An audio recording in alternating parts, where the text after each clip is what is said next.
फिर वो $10 लेकर मैंने ज़िंदगी में मेहनत करते करते करते today I am a billionaire.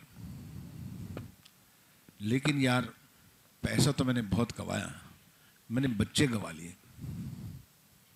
मेरे बच्चे जो हैं वो अमेरिकन स्कूल में पढ़ गए, अब वो बिल्कुल अमेरिकन ही हो गए। वो पूजा करते हैं मेरे घर में आके या पाँव छूते हैं तो वो एक ऐसा छूते हैं जैसे कोई नाटक में काम करता है तो करना ही पड़ता है। उनको उनकी गहराई का मालूम भी नहीं। तो जो उनका दुख था उनकी आंखों में, एक किस्म का मॉइस्ट आइस थी उसकी। जब मैं वहाँ से निकला बॉम्बे आया तो मुझे लगा ये तो कहानी। और फिर वो ये भी कहने लगे कि मैं चाहता हूँ कि मेरे बच्चे इंडिया जाएं और वहाँ से कोई लड़की अगर लाएं तो फिर हमारा कल्चर जो है, इंडियन कल्चर, ऐसे आगे बढ़े। तो मैंने कहा ये कहानी तो इसके ऊपर बन सकती है, और इस तरह से परदेश फिल्म मैंने शुरू की। तो अब देखिए, अब इसका एक रिजल्ट देखिए, पिक्चर हो गई, हिट हो गई। 6-8 महीने के बाद दिल्ली में किसी होटल में मैं लॉबी में था तो एक सरदार जी निकले लिफ्ट से, ये भी अच्छी है, लिफ्ट से बाहर निकले, लंबे थे बहुत, और उन्होंने मुझे देखा तो देखते ही वो रुक गए ऐसे, कोई आर्मी के लग रहे थे शायद। आर यू सुभाष घाई? जी हाँ मैं हूँ, बहुत लंबे से थे। I want to talk to you. तो मुझे इमीडिएटली मुझे अपने सब कर्म याद आ गए, कहीं मैंने इनकम टैक्स तो नहीं गड़बड़ कर दिया, मैंने कुछ जुर्म तो नहीं कर दिया, ये कौन सा आ गया है। तो मैं बोला जी हाँ बताइए, इधर आइए आप मेरे सामने। आपने फिल्म बनाई है परदेश? हाँ जी हाँ। आपने मेरा बहुत बड़ा नुकसान किया। मैं डर गया, मैंने पिक्चर बनाई है, नुकसान इनका हो गया, कुछ समझ नहीं आया। आपको पता है कि मैं यहाँ इंडिया में आया हूँ, मैं अमेरिका में रहता हूँ, मैं यहाँ जलंधर से आ रहा हूँ, लड़की देखने के लिए आया था। वहाँ पर सब लड़कियों ने बोला जी उन्होंने प्रदेश देखी, हम विदेश में बेटी नहीं भेजना चाहते।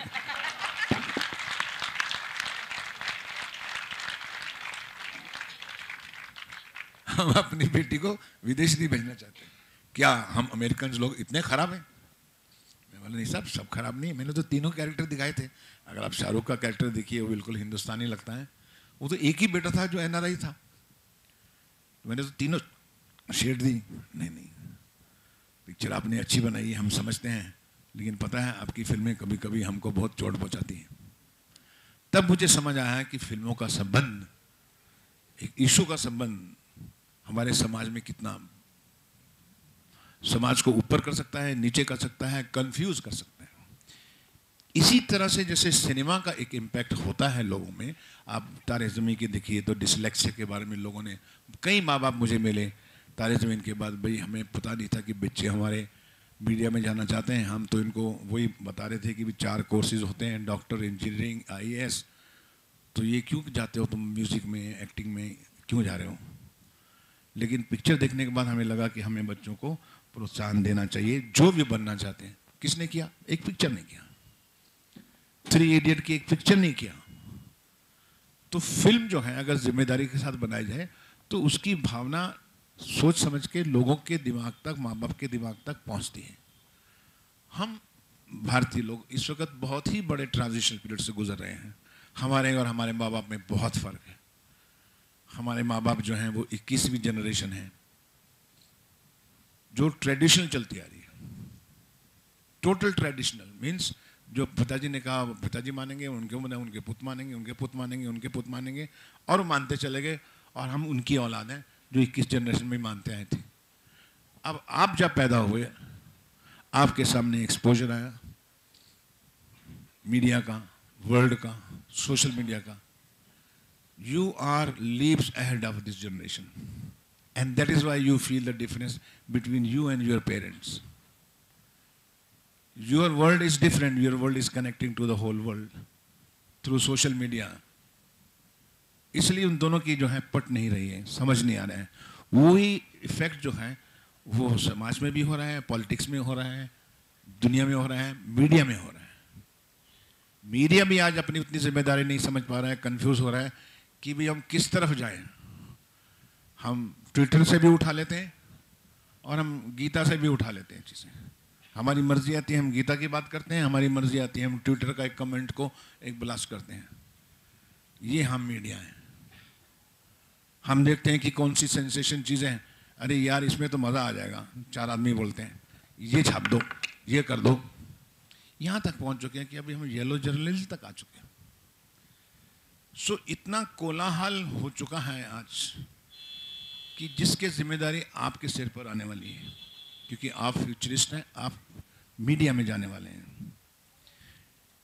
ये बहुत जिम्मेदारी है कि आप जो कहेंगे मीडिया के थ्रू वो लोगों को क्या करेगा, बच्चों को क्या करेगा और इस कंट्री का क्या कहेगा। ये कंट्री मैंने देखा 7 साल के अंदर, 8 साल के अंदर, अगर मैं आई एम नॉट रॉन्ग, हिल गए, हिला दिए सबने। हम ह्यूमन बीइंग हैं। सडनली मुझे कहा जाए कि आप फ्रेंच में स्पीच दो, मैं खड़ा होकर फ्रेंच में कैसे स्पीच दे सकता हूँ? बोले इफ़ यू डोंट फ्रेंच में स्पीच नहीं दोगे तो मैं शूट कर दिया जाएगा। अब मैं बोलूँगा बर्तरान का सपोज स्केल फॉर्स से निकला, मैं कुछ भी बोलूँगा, आपको समझ ही नहीं आएगा। मैं बोलूँगा but I know this German like this only Bertrand this is happening. We media, I the media, is not able to understand with my intelligence. I have lost my objectivity. I have entered into subjectivity. मैं popular हो रहा हूँ इस चीज़ से, तो मुझको यही करना है। मैं बड़ा अच्छा स्पीकर हूँ, मैं यही करूँगा।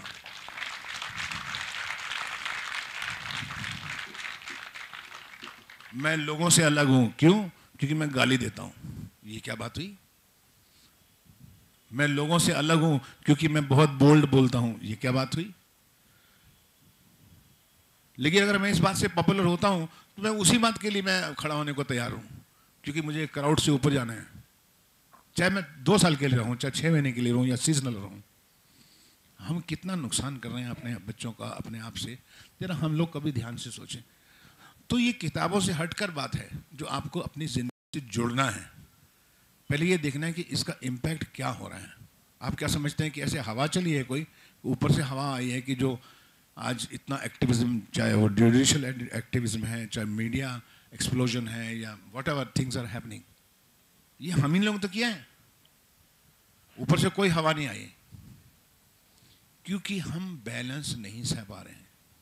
ये जो 21 जनरेशन का और आने वाली 3 जनरेशन का बैलेंस है, ये हो नहीं पा रहा है हमसे। सो आप ध्यान रखिए कि एज ए स्टूडेंट आपको इसकी जिम्मेदारी पकड़नी होगी। अब मैं क्वेश्चन आंसर करूंगा, बिल्कुल वही मैं कहने वाला था कि जो भी आपके दिमाग में बात हो वो आप मुझसे पूछ लीजिए। मैं बिल्कुल सही और मीडिया वाले तो नहीं है ना जवाब दूंगा, क्योंकि मीडिया में अभी हमको पॉलिटिकल बोलना सिखा दिया है सबको, है ना। आप लोग अब सुभाष जी से सवाल कर सकते हैं। Hello sir, we are pleased to have you here. Fine, thank you. Sir, आपने एक पॉइंट बोला था ना कि सिनेमा समाज को फिल्म लाइक ऊपर भी कर सकती है और नीचे भी समाज को। तो इसी के बेस पे मैं एक क्वेश्चन पूछना चाहूँगी कि फिल्म्स में लाइक सिगरेट और ड्रिंक ये सब प्रोहिबिटेड होते हैं ये सीन्स, तो सर फिल्म्स में ये लाइक रेप सीन्स और ये छेड़खानी वाले सीन्स क्यों होते हैं?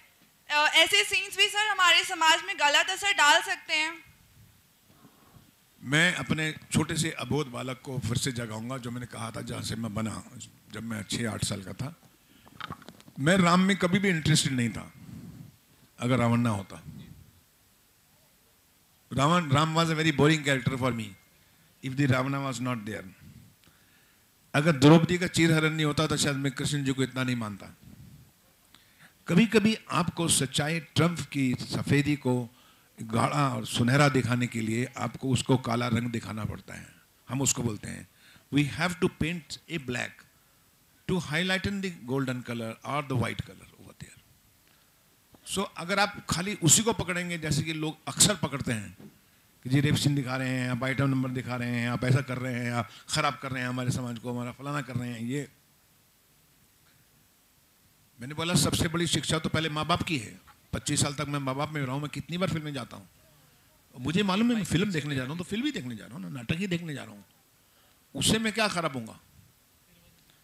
इसलिए फिल्मों में भी आप जब तक विलन नहीं दिखाएंगे तब तक हीरो की क्या कदर है। Thank you.